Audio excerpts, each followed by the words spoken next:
myself Sarvesh Kumar.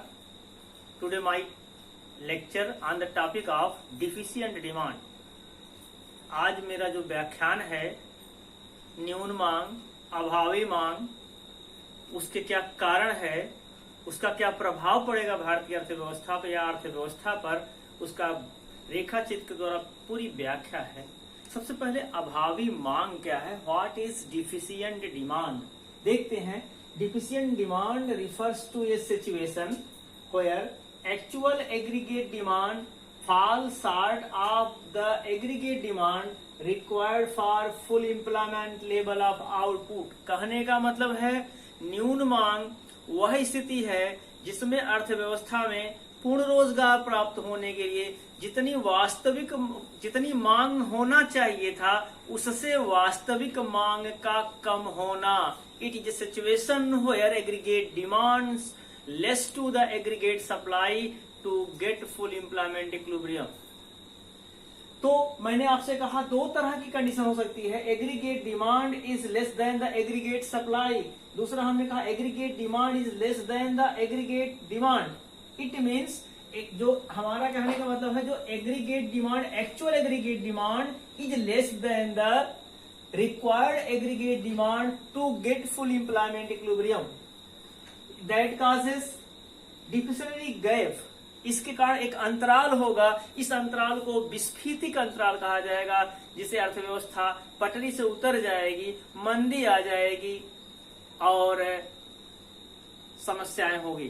तो इसको हम एक रेखा चित्र के द्वारा आपको दिखा सकते हैं कि कैसे है। देखिए ओ एक्स अक्ष पर income, output, employment and GDP दिखा सकते हैं और ओ वाई एक्स पर एक्सपेंडिचर या एग्रीगेट डिमांड। यहां दो एग्रीगेट डिमांड्स हैं, aggregate demand AD and aggregate demand 1 कि अर्थव्यवस्था में पूर्ण रोजगार प्राप्त करने के लिए, पूर्ण रोजगार का मतलब होता ओ क्यू, पूर्ण मतलब ओ क्यू प्राप्त करने के लिए, अर्थव्यवस्था में ओ क्यू प्राप्त करने के लिए जो हमारा पूर्ण रोजगार है एफ और क्यू के बराबर होना चाहिए।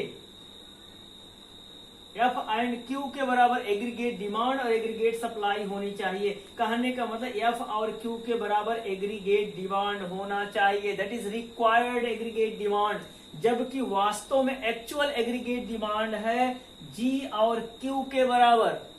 तो पूर्ण रोजगार प्राप्त होने के लिए कितनी मांग की कमी है एफ और जी के बराबर, इसके कारण एक अंतराल होगा, इस अंतराल को हम डिफिनेशनरी गैप बोलेंगे, विस्फीतिक अंतराल। कहने का मतलब है कि अर्थव्यवस्था में पूर्ण रोजगार कहां होगा, ओ क्यू कहां होगा, जहां एफ और क्यू के बराबर एग्रीगेट डिमांड और एग्रीगेट सप्लाई होंगी। एक्चुअल एग्रीगेट सप्लाई जी और क्यू के की है, जबकि एक्चुअल एग्रीगेट डिमांड जी और क्यू के बराबर है, जबकि रिक्वायर्ड एग्रीगेट डिमांड एफ और क्यू के बराबर होनी चाहिए और एफ और जी के बराबर मांग में कमी है। This is known as deficient demand, न्यून मांग, अभावी मांग।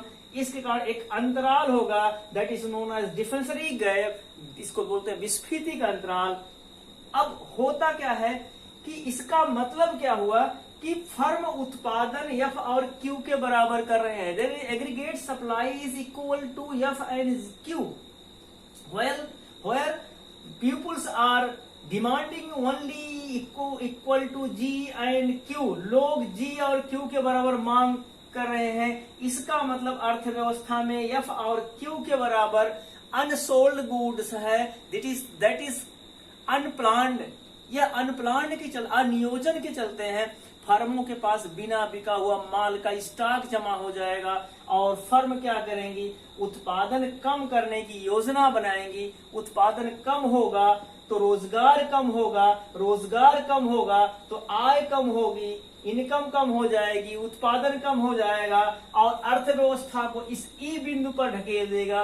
बिंदु ए है जो पॉइंट ई है, it is A equilibrium points, it is A line आप 45 डिग्री लाइन पर है, ये 45 अंश रेखा पर है। point is a equilibrium, but it is a under employment equilibrium. It is not full employment equilibrium. यह अल्प रोजगार संतुलन है। तो इसके कारण मैंने आपसे कहा कि देखिए मैंने चित्र में दिखाया OQ, O और Q full employment level of output income and GDP कह सकते हैं OQ। और कह रहा कि G और Q, GQ को हमने कहा एक्चुअल एग्रीगेट डिमांड है, वास्तविक मांग है, जबकि aggregate demand required for full employment के लिए, फुल एम्प्लॉयमेंट के लिए डिमांड चाहिए F और Q के बराबर, जबकि वास्तव में है G और Q के बराबर। पूर्ण रोजगार प्राप्त करने के लिए कितनी मांग की कमी है, F और G के बराबर है, F एंड G डिफिशरी गैप है, डिफिशिएंट डिमांड है, जिसके कारण क्या है, अर्थव्यवस्था असंतुलित हो जाएगी। तो कहा किन्स बोलते हैं कि इससे क्या होगा, इसके क्या क्या कारण हो सकते हैं, इसका क्या क्या प्रभाव हो सकता है। तो देखिए क्या क्या कारण हो सकता है। Reason for the deficient demand, न्यून मांग या अभावी मांग के क्या क्या कारण हो सकते हैं। पहला है decrease in the total supply of money, हो सकता है अर्थव्यवस्था में मुद्रा की पूर्ति कम हो जाए, लोगों के पास पैसा ना बचे कि मांग कम हो जाए। Reduction in the public expenditure, सरकार के द्वारा जो व्यय ज्यादा किया जाता था, हो सकता है सरकार व्यय कम कर दे, पुल कम बनाए, सड़क कम बनवाए, स्कूल कम बनवाए, अस्पताल कम बनवाए, लोगों को रोजगार नहीं मिलेगा, तो लोगों को आय नहीं होगी तो मांग नहीं होगी, मांग कम होने के कारण है। Decrease in the consumption demand, लोगों की मांग में कम हो जाए या बचत ज्यादा हो जाए। डिक्रीज इन द डिस्पोजेबल, व्यय योग्य आय में कमी हो जाए, हो सकता है सरकार ने increase in the tax rate, सरकार करों में वृद्धि कर दे। Decrease in the investment demand, हो सकता है निवेश की मांग भी कम हो जाए, या डिक्लाइन इन द एक्सपोर्ट, निर्यात कम हो जाए। इस कारण अर्थव्यवस्था में एंड इकोनॉमी में total demand goods and services कम हो जाती है। इसके क्या प्रभाव पड़ेंगे, इम्पैक्ट ऑफ डिफिशिएंट डिमांड, न्यून मांग के क्या प्रभाव पड़ेंगे, मैंने आपको यहां भी बताया है कि एग्रीगेट सप्लाई F और Q के बराबर है, जबकि G और Q के बराबर एग्रीगेट डिमांड है। इतना जो सामान है एक्सेस सप्लाई है, इतना सामान ज्यादा है, अनबिका सामान है, वस्तुओं सेवाओं का भंडार है। फर्म अनुभव करेंगी कि यह अनियोजन के चलते हैं, नॉन प्लान के चलते हैं, unsold stock of inventory goods बच रहा है, इसलिए फर्म क्या करेंगी, reduce the level of output income and employment, वे सोचेंगे कि उत्पादन कम किया जाए, उत्पादन कम हो जाएगा तो आय कम हो जाएगा, आय कम हो जाएगा तो एम्प्लॉयमेंट रोजगार कम हो जाएगा। Increase the unplanned unsold stock of inventory goods, मैंने कहा कि जब इतना सामान नहीं बिकेगा, इतने ही लोग खरीद रहे हैं, जबकि इतने, मैंने कहा सपोज करिए एग्रीगेट सप्लाई क्या है, 1000 के बराबर है, और यहाँ एग्रीगेट डिमांड केवल, एक्चुअल डिमांड केवल क्या है, 800 के बराबर है। इसका मतलब 200 सामान अनसोल्ड गुड्स का होगा। तो ये इसका कारण है, इन्वेंटरी स्टॉक हो जाएगा। ये economy has face the problem of under employment equilibrium, तो ये अर्थव्यवस्था को इस बिंदु पर ढकेल देगा। ये बिंदु ही अंडर एम्प्लॉयमेंट इक्विलिब्रियम का बिंदु होगा, मतलब अल्प रोजगार संतुलन होगा। Downwards movement the economy and leads to the depression, अर्थव्यवस्था नीचे की तरफ चले जाएगी, मंदी आ जाएगी, और मंदी आ जाएगी। इकोनॉमिक एक्टिविटी बिकम डल, जितने भी आर्थिक क्रियाएं हैं सब क्या होगी, डल हो जाएंगी, मंद पड़ जाएंगी। प्रोडक्शन इज कर्टेल और स्टॉप, उत्पादन फर्में क्या करेंगी, कम कर देंगी, उत्पादन कम होंगे, आय कम होगा, रोजगार कम होगा।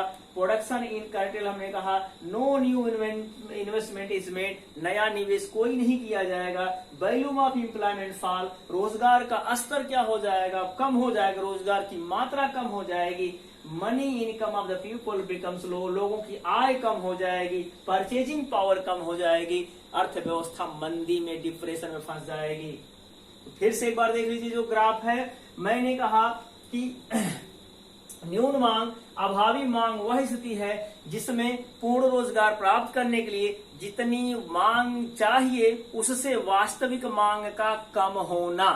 इसके कारण एक अंतराल होगा, इस अंतराल को विस्फीति का अंतराल, डिफ्लेशनरी गैप कहा जाएगा। मैंने कहा अगर OQ इनकम आउटपुट प्राप्त करना है तो एफ और क्यू के बराबर समग्र मांग होनी चाहिए, रिक्वायर्ड है, जबकि एक्चुअल में समग्र मांग जो है जी और क्यू के बराबर है। इसका मतलब एफ और क्यू के बराबर मांग में कम है, इसको न्यून मांग, अभावी मांग, डिफिशिएंट डिमांड, इसके कारण एक गैप होगा, उस गैप को डिफ्लेशनरी गैप, विस्फीति का अंतराल बोलते हैं।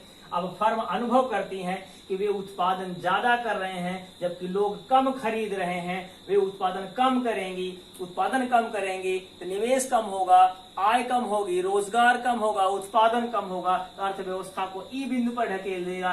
ए बिंदु संतुलन का बिंदु है, लेकिन यह पूर्ण रोजगार संतुलन ना हो करके अल्प रोजगार संतुलन, अंडर एम्प्लॉयमेंट इक्विलिब्रियम है।